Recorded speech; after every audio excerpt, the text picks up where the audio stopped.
টিনের হোক কিংবা রাজপ্রাসাদ, নিজের একটা যদি ছোট ভাঙা ঘর থাকে তাহলে সেই রাজকন্যা বলো কিংবা সেই রাজমহলের রানী, প্রত্যেকে কিন্তু ওই ঘরটাকে সুন্দর করে সাজিয়ে রাখে জানো।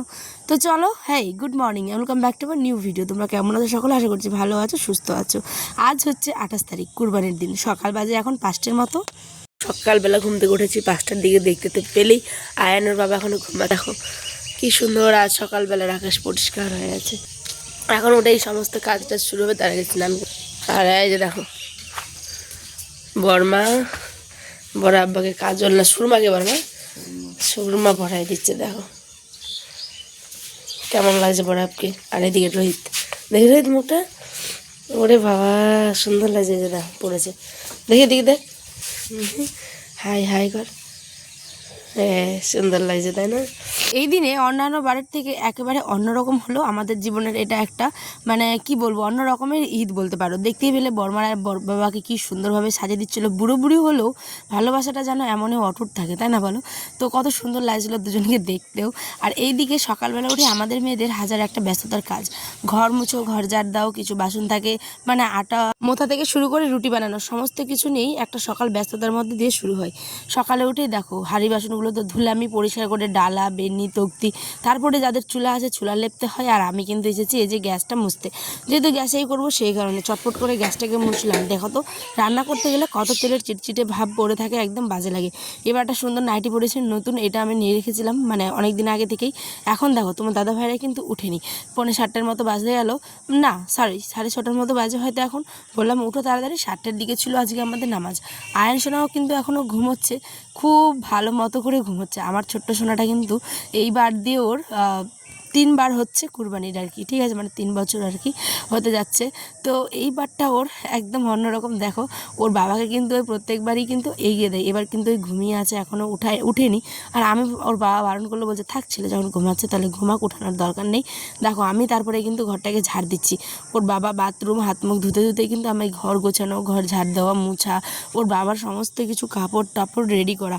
এটাই হচ্ছে আমার মাকে দেখে আমি মানে শিখেছি, ঠিক আছে, যে সমস্ত কিছু কিন্তু আগেই একদম পরিষ্কার পরিচ্ছন্ন করে রাখতে হয়, যাতে ঘরটা পাক পবিত্র হয়ে থাকে, ঠিক আছে। আর এদিকে কিন্তু সমস্ত কাপড়গুলোও আমি কিন্তু বের করে দেবো, যেমন পায়জামা পাঞ্জাবি আতর থেকে শুরু করে টুপি, সমস্ত কিছুই, ঠিক আছে।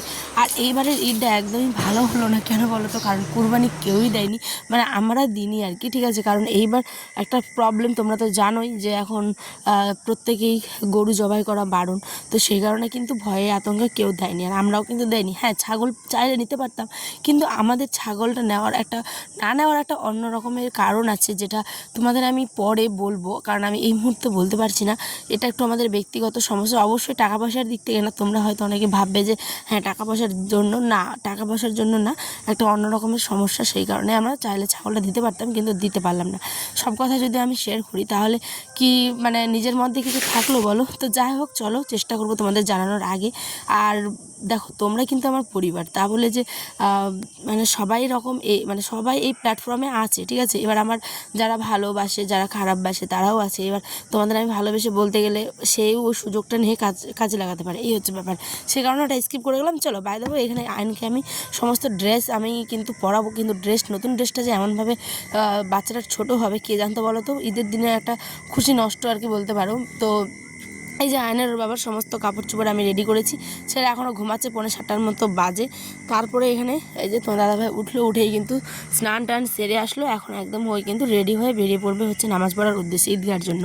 তারপরে কিন্তু দেখো এই যে মশাই এখানটায় ভালো মতো করে সেজে গুজে যাবে। আর আমি কিন্তু যেটা ঈদ হয় কী যেন বলে, ঈদগার জন্য টাকা, সেইটাও আমি রেখেছিলাম যাতে কোনো রকম অসুবিধা না হয়, খুব তাড়াতাড়ি যেন যেতে পারে। যাওয়ার আগে সালাম আর আসার পরে কোলাকুলি সালাম, এগুলো কিন্তু আমাদের প্রত্যেকটাই হাজব্যান্ড ওয়াইফরা আমরা করি, তাই না?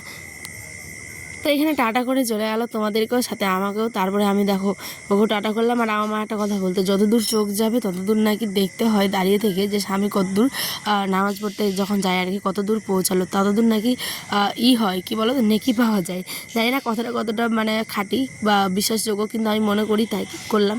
তারপরে চলে আসলাম চালের রুটি বানানোর জন্য। আমি হঠাৎ করেই মানে দেখো একটা ভুল করে বসি, কারণ চালের রুটিটাকে অনেকটা জলে মানে বলকানো হতো, জলটা খৌলাতে হতো, ভাতের মতো তারপরে দিতে হতো। আমি একটুখানি হয়েছে তার মধ্যে দিয়ে দিয়েছি। তো যাই হোক একটুখানি কাঁচা কাঁচা ব্যাপারটা থেকে গেছে, কিন্তু কোনো ব্যাপার না, এই যে দেখতেই পাচ্ছ, দেখলেই বুঝতে পারবে কাঁচা কাঁচা ব্যাপারটা। তো এখানে চলো আমি কয়েকটা চটপট করে রুটি বানিয়ে নিই। অনেকক্ষণ হয়ে গেছে, আয়ানকেও কিন্তু এবার রেডি করাবো। ওই কিন্তু ঘুম থেকে উঠেনি এখনও, চলো এবার ওকে উঠাই। দেখো কত জোর করার পরে ফাইনালি আয়ান কিন্তু উঠলো। চলো চলো চলো চলো চলো। এই যে ড্রেসটা দেখছো, এটা হচ্ছে ব্লেজারের মানে ব্লেজার শেড আর কি আছে। তো এই ড্রেসটা না ওর নানু ভাই, আমরা যখন ঈদে গেছিলাম তখন দিয়েছিল ওর নানু। তো ওর নানু যে দিয়েছে, আমার ছেলে তো এখন দিন দিন বড় হচ্ছে, তো একটুখানি বড় পোশাকই ওর দরকার। বন্ধুরা দেখো কত টাইট, আমি কখন থেকে চেষ্টা করছি, কিন্তু বাচ্চাকে কি ওরম টাইট ফিটিং পরানোটা ওর মানে শরীরের জন্য ক্ষতি হতে পারে, তাই দেখো পরিয়েও আবার সেটা খুলে দিতে হলো, মনটা খুবই খারাপ। তো যাই হোক উপরের মানে সেট আপটা পরিয়েছিলাম জাস্ট একটুখানি ছবি তুলবো, একটুখানি ভিডিও করবো বলে, আর নিচেরটা আবার চেঞ্জ করে দিয়েছি। দেখো অন্য জিন্সের প্যান্ট আবার পরিয়ে দিলাম। কি করবে, ওখানে একদম কোনো রকম কিন্তু হচ্ছেই না, একদম টাইট হচ্ছিলো খুবই, আর ওটা ওর কষ্ট হতো খুব পরলে পরে। তো যাই হোক চলো কোনো ব্যাপার না, একটুখানি এবার টিপ পরিয়ে দিলাম, আর টিপ পরানোর পরে দিয়ে দিয়েছি হচ্ছে পাউডার। আর এখানে আমি কিন্তু এবার একটুখানি সাজুগুজু করবো, বলতে নর্মাল আর কি শাড়ি পরেছি, একটা সুতির শাড়ি। এই দিন এর আগে ছোটোবেলাতে মাকে সাহায্য করতাম, তখন শুধু সাজুগুজু করে বেড়াতাম, মাংস আনা, মাংস কাটা, ধোয়া, তার আগে রাত থেকে মশলা কোটা, একটা অন্য রকমের কুরবানি মানে আনন্দ ছিল, ঠিক আছে। কিন্তু এইবারটা একদম অন্যরকম। তো যাই হোক এখানে চলে এসেছে বড়, একটুখানি আমরা কোলাগুলি করছি, তারপরে সালাম দিচ্ছি, তো মজাও করছি। তো যাই হোক চলো এই দিনটা স্মৃতির পাতায় যুক্ত হয়ে থাকুক, আমাদের ছেলে দেখবে, আমাদের পুরো মানে পরবর্তী প্রয়োজন দেখবে আর কি। তো তারা যদি দেখে যে তাদের দাদি দাদু কেমন ছিল, তো এটা দেখতে পারে। তো যাই হোক চলো এখানে আমরা ভর্তা আর ভাত খেয়েছি আজকে পরবের দিনে। তারপরেই কিন্তু আয়ন খেলাধুলা শুরু করেছিল বাবার সাথে। এখন আমরা ভর্তা আলু পটলের মাখা খেয়ে বেরিয়ে যাবো হচ্ছে তার নানির বাড়ির উদ্দেশ্যে। নেক্সট ব্লগ খুব সুন্দরভাবে আসবে, দেখতে দেখো আমার চ্যানেলে। ভালো লাগলে চ্যানেলটা সাবস্ক্রাইব করে পাশে